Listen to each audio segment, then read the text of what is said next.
Graça para o Caminho, uma minissérie de mensagens da Calvary.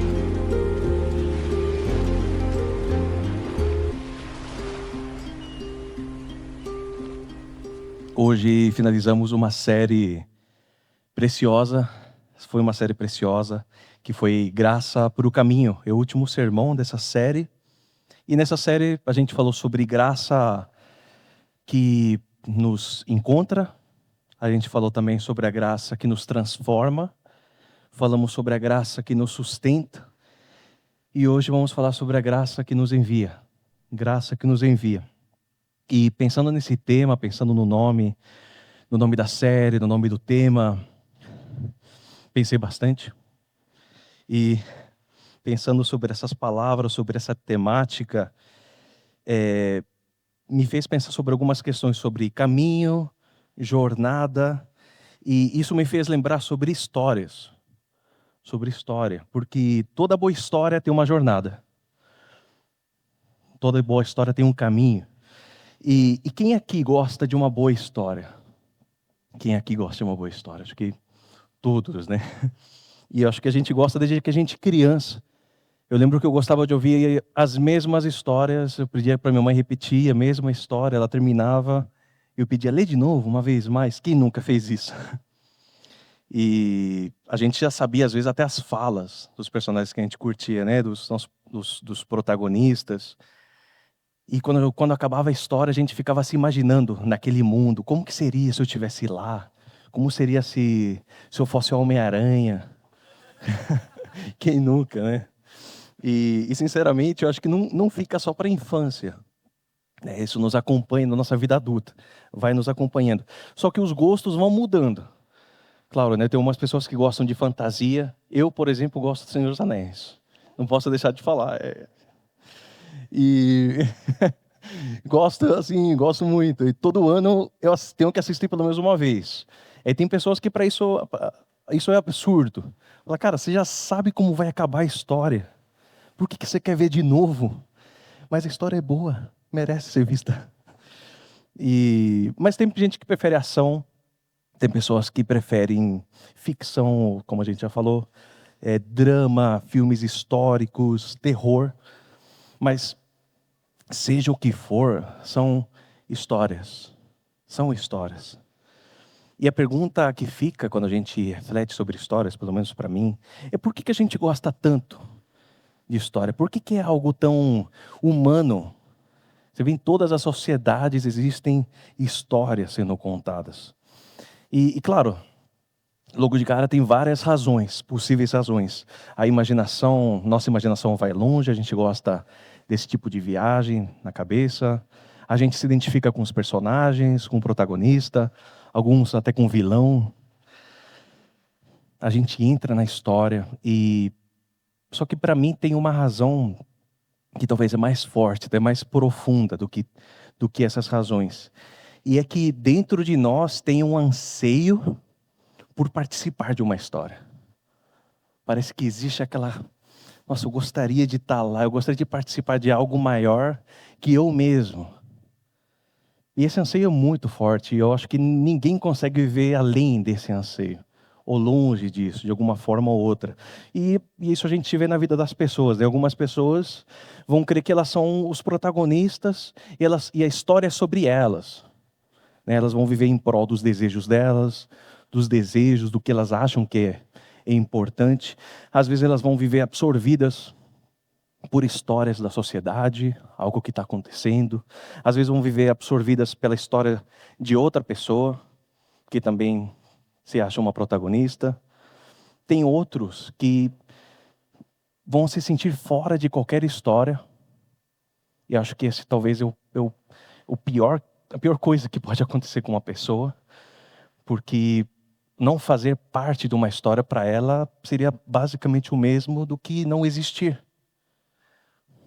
E eu quero trazer aqui para nós, hoje, de qual história nós fazemos parte.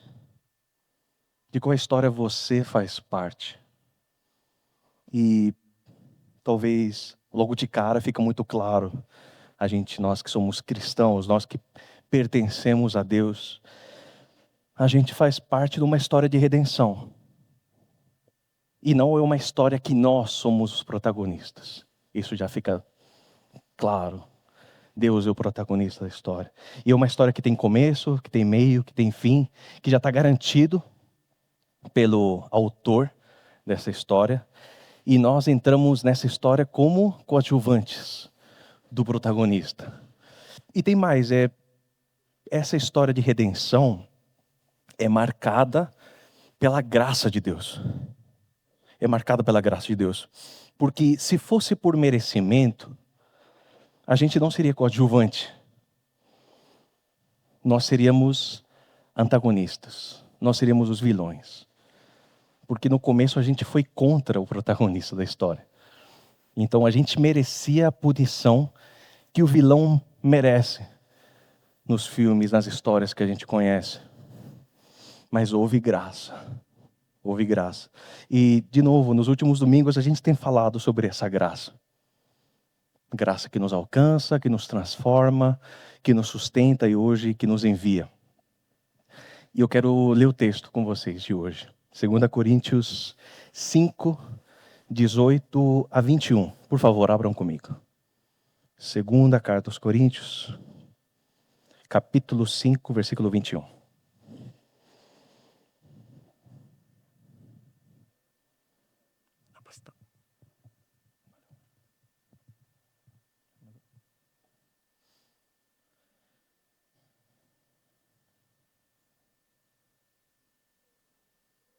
Amém? Vou ler.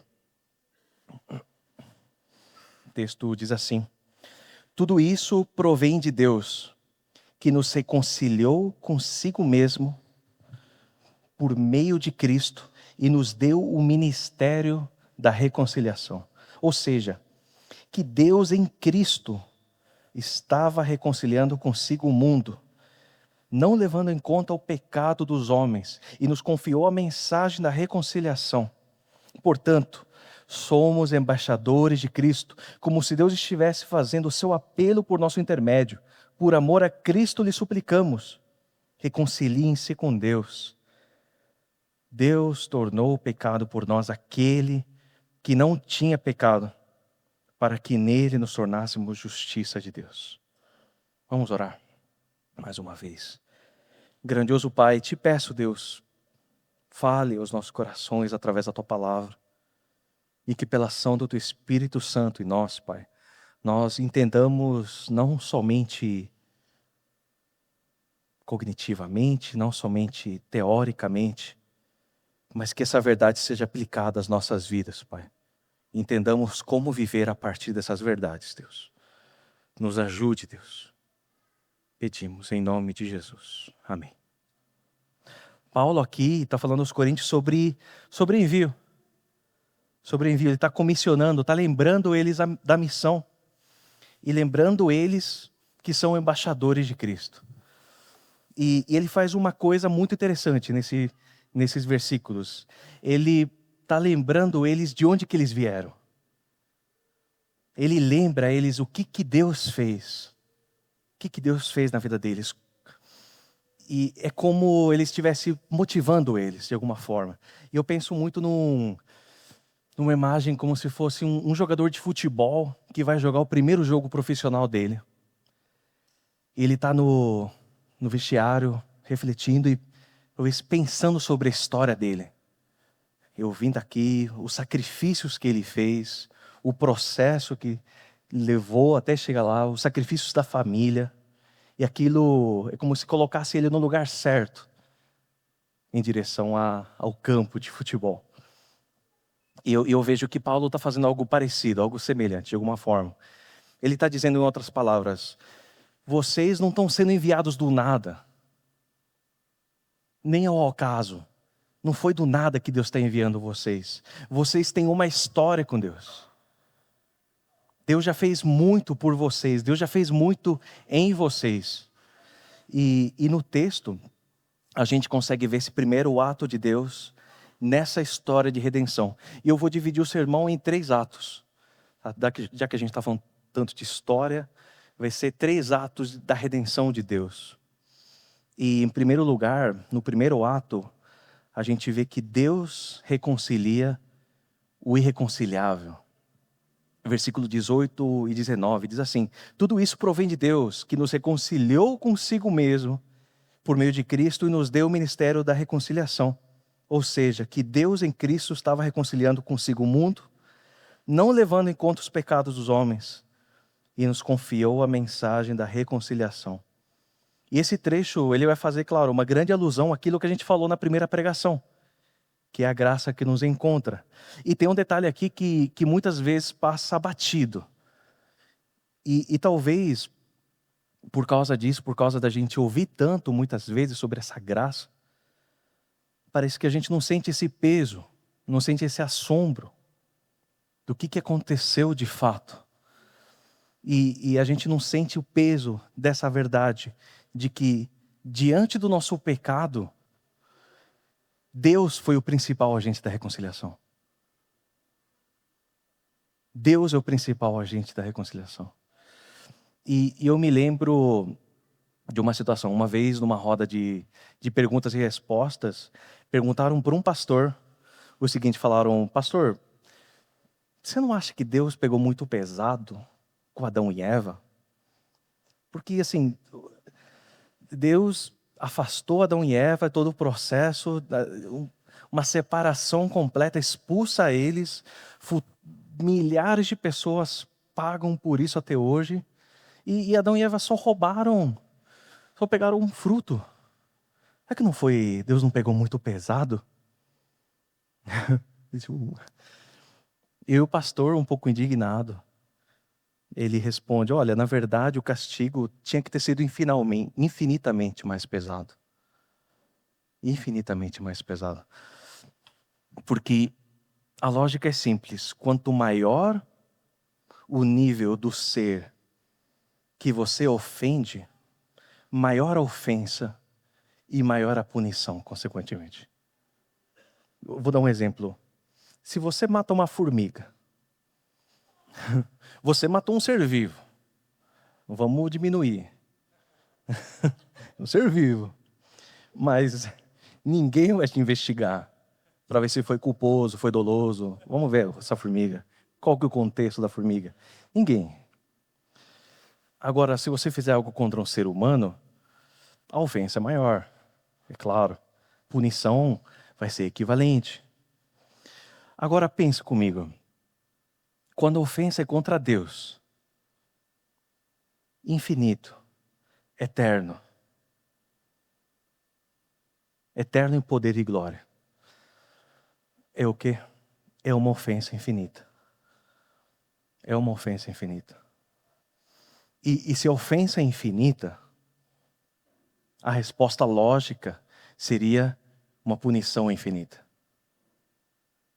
Isso precisa ficar muito claro no nosso coração. Eu gosto de imaginar uma cena, talvez na minha heresia pessoal. Eu me imagino, talvez num momento, sentado ao lado de Deus, na eternidade passada, enquanto Ele estava escrevendo estava chegando nessa parte de Adão e Eva, aí eu olho e falo: nossa, Deus, você vai ter que reescrever, né? Porque eles não vão ter que fazer com isso. Deu ruim. E eu imagino Deus olhando para mim e falando: calma, deixa que eu resolvo. Deixa que eu resolvo.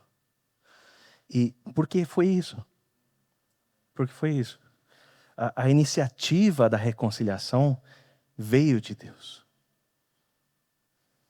Não tem como ter vindo de nós. Não tem. Não foi, porque não foi uma ofensa qualquer. Não foi algo pequeno. Foi uma ofensa infinita. Foi uma ofensa infinita. E mesmo assim Ele decide nos reconciliar com Ele mesmo, por meio de Cristo. Assim que fala o texto. E aqui aparece essa expressão que Paulo repete. E carrega um peso enorme em Cristo. E o que ele quer dizer com isso na prática? Paulo está apontando para a morte e ressurreição de Cristo. Alguém teve que pagar. Alguém teve que pagar o preço por aquela ofensa infinita. Não foi grátis. E foi Cristo quem pagou na cruz. E aqui está o ponto. Apenas Deus podia pagar isso. Apenas Deus podia pagar. Então, deixa eu puxar isso para o nosso coração. Essa história na qual Deus nos convida a participar, também é uma história que fala sobre nós. E se você está aqui ouvindo a palavra hoje, e você ama Cristo, e você pertence a Ele, você precisa lembrar de onde Cristo te tirou. De onde é que Cristo te tirou? Qual é a enrascada que Deus te tirou? E se você talvez nunca saiu da igreja, fala, pastor, eu nunca fiz coisa muito errada, nunca saí. Eu sempre tive aqui, pastor, então não tenho essa comparação, não tenho essa vergonha. E lembra do seguinte, a sua natureza está sempre inclinada para o pecado. A tua natureza é ruim. E se você ainda não fez algo tão ruim aos seus olhos, é porque Deus permitiu que você não fizesse ainda. Deus não permitiu que você se sujasse tanto. Porque é para lá que a gente merecia ir. E é para lá que a gente merecia ficar. E a gente percebe que Deus viu um certo tipo de valor em nós. Mas esse valor não vem de nós. Esse valor não é de nós. Ele viu a justiça de Cristo em nós. E eu não sei você, mas eu fico profundamente constrangido. Já logo nesse primeiro ato da redenção de Deus. Eu fico muito constrangido, eu não sei você. E ainda tem mais alguns atos. Fica pior. E o segundo ato dessa história de redenção é Deus justifica o injusto.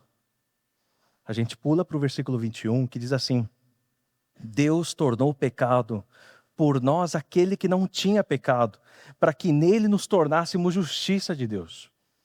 Ou seja, de novo, a única forma da gente ser reconciliado com Deus, e mais que isso, ser considerado justo diante dele, é se o próprio Filho se tornasse pecado por nós.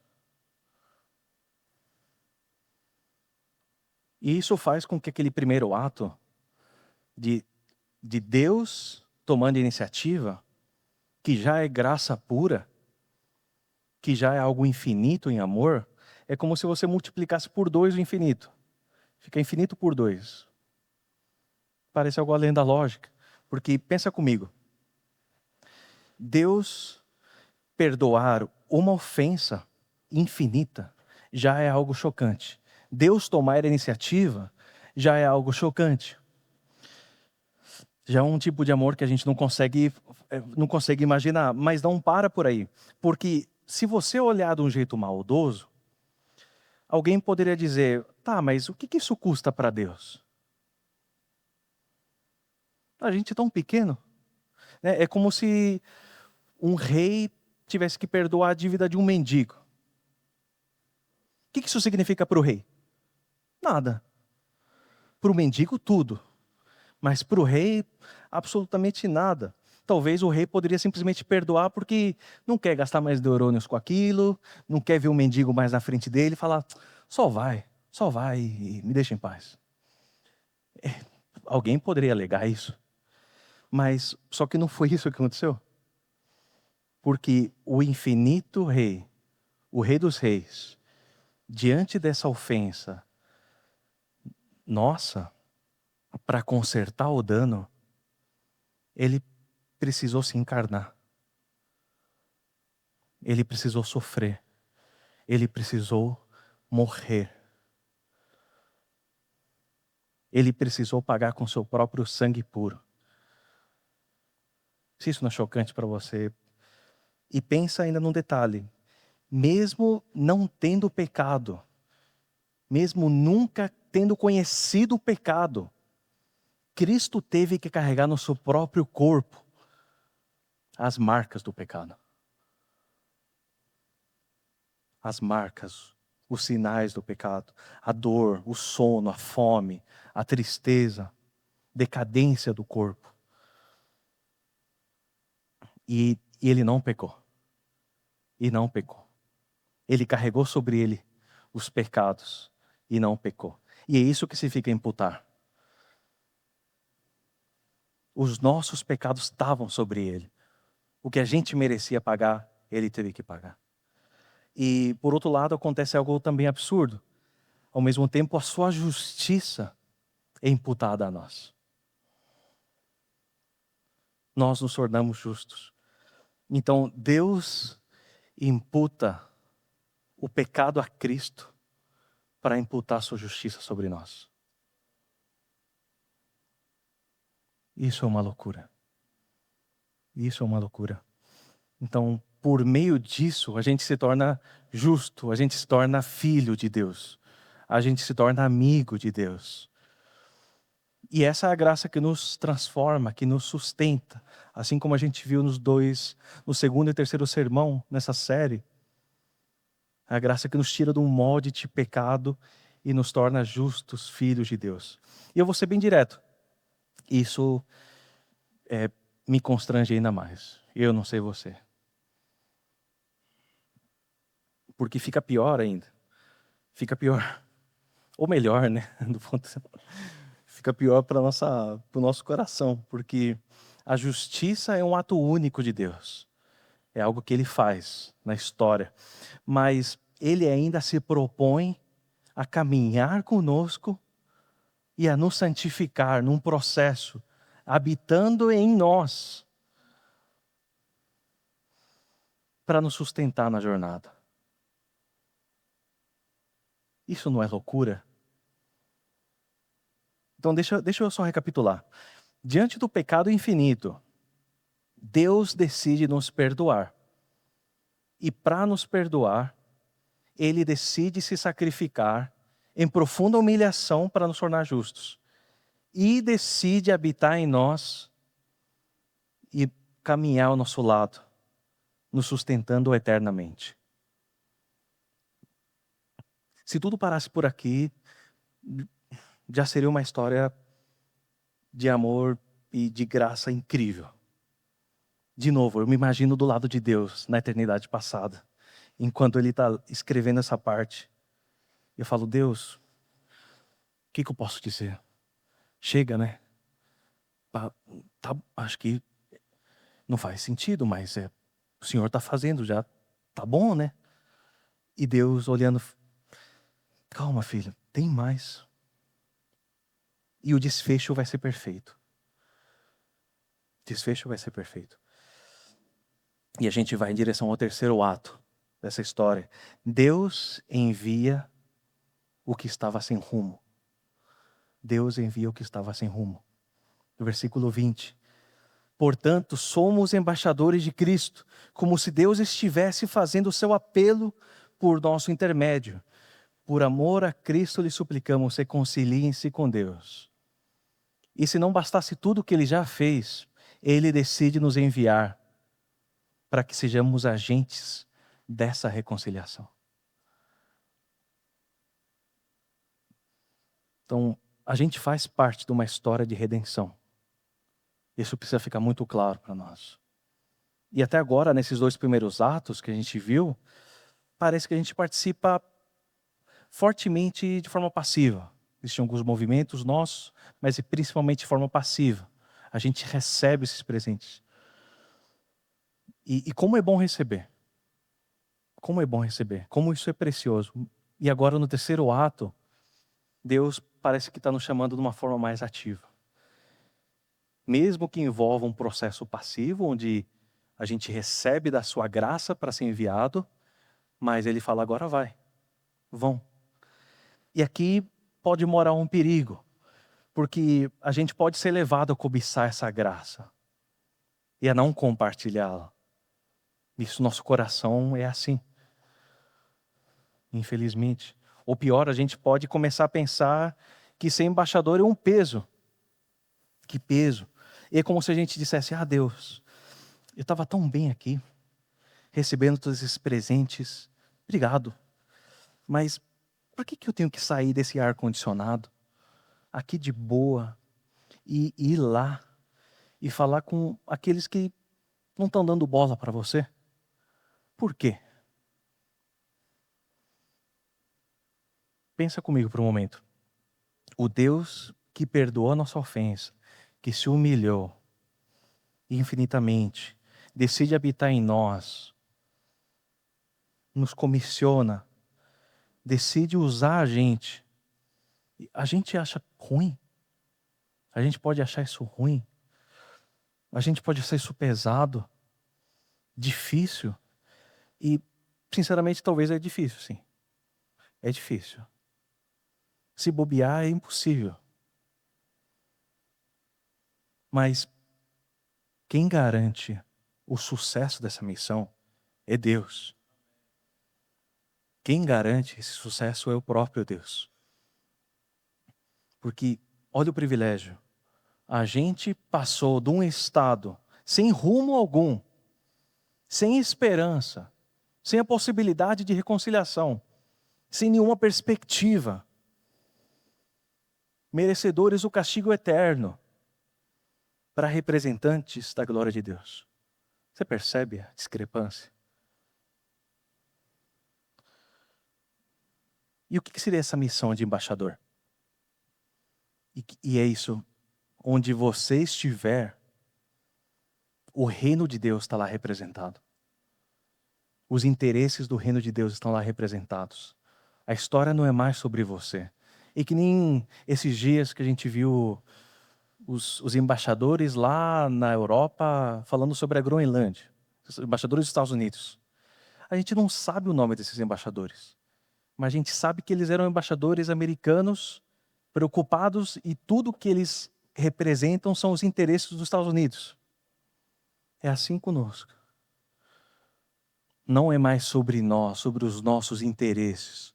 Nós representamos os interesses do rei. Isso que é ser embaixador. Na sua casa, na sua forma de viver, nos mais diversos desafios. Quando ninguém está te vendo. Mesmo quando ninguém te vê. Porque a gente muitas vezes esquece disso. A gente pensa, não, tem que ser para os outros, sim, mas e quando você está sós? Quando ninguém está te olhando, no seu oculto, o que você vê, o que você ouve, isso impacta inevitavelmente a sua missão. Isso impacta. E o nosso chamado é, ao mesmo tempo, é viver no meio daqueles que nós convivemos mais também, e fazer com que esses sejam impactados pela glória de Deus. Por meio da nossa paciência, por meio da nossa forma de falar, por meio das nossas palavras, por meio do nosso domínio próprio, no nosso trabalho, no seu trabalho. A gente é chamado para que eles vejam de alguma forma, aproveitar oportunidades para pregar o evangelho. Com os nossos amigos, como a gente é tímido com os nossos amigos. A gente não quer ficar, não quero que me olhe como um cristão, não quero que me olhe como um... Não, você pode falar com sabedoria, no momento certo. Mas que é melhor você passar vergonha ou ele permanecer na escuridão e sem rumo, a mesma que a gente estava? A gente é muito tímido.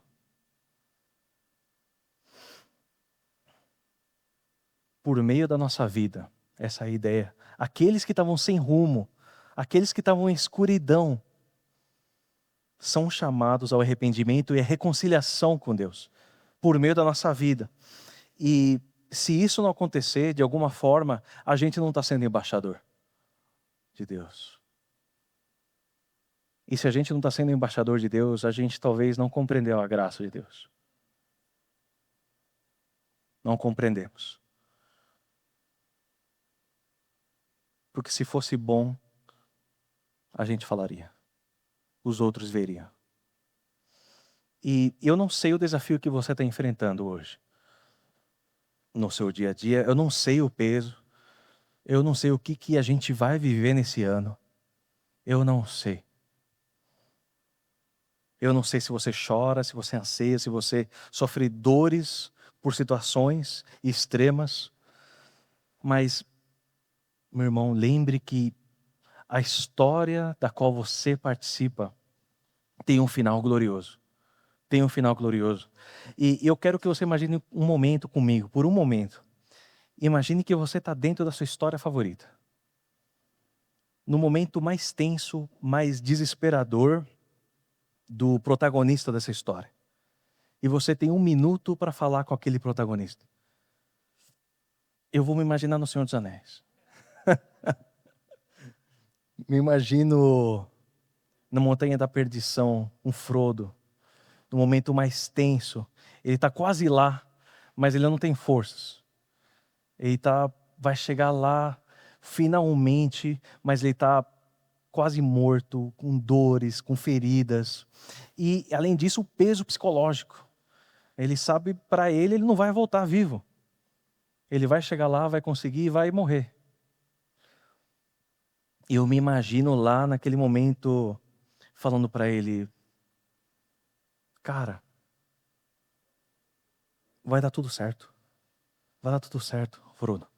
Continua, você está muito perto. Eu já li o final da história. Eu já li, vai dar certo. Você não somente vai conseguir destruir o anel, mas você vai voltar vivo. Então vai que é tua. E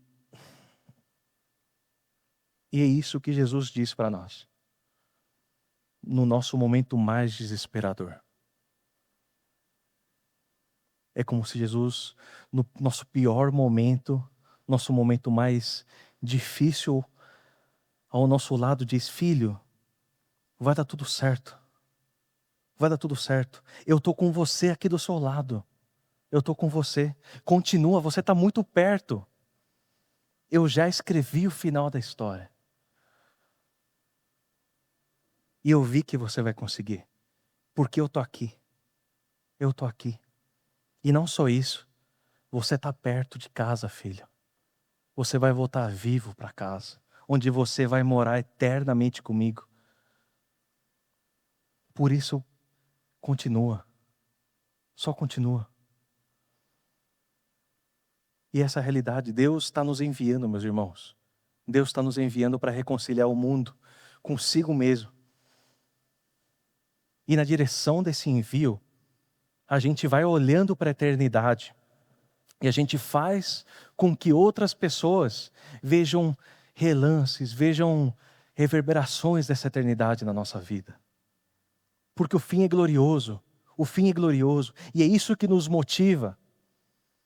Mas o ponto é que enquanto a gente aguarda, a gente sabe que o autor dessa história está com a gente. Esse mesmo autor que nos resgatou com tamanha graça de um lugar que não havia solução. Esse mesmo que nos resgatou com a sua graça, está nos enviando. Se ele já fez o impossível, ele vai continuar fazendo para a sua glória. E eu acredito que o que Paulo está falando nesse texto é basicamente isso. Quanto mais claro está de onde a gente veio, quanto mais claro está de onde Deus nos tirou, quanto mais claro fica para nós o tamanho da sua graça, o tamanho do seu amor, o que está assegurado para nós na eternidade, quanto mais claro isso está, mais vamos perceber o envio como um privilégio. E mais iremos com alegria, apesar das dores. Apesar das dores. Por isso, meus irmãos, tudo que foi dito, tudo que Deus fez, tudo que Ele continua fazendo, precisa servir de combustível para a nossa jornada. Precisa servir de combustível para a nossa jornada. Porque com o mesmo amor, com a mesma graça que Ele nos tirou desse lamaçal, Ele nos envia, Ele promete nos sustentar e guiar até o fim. Que a sua fé não esmoreça.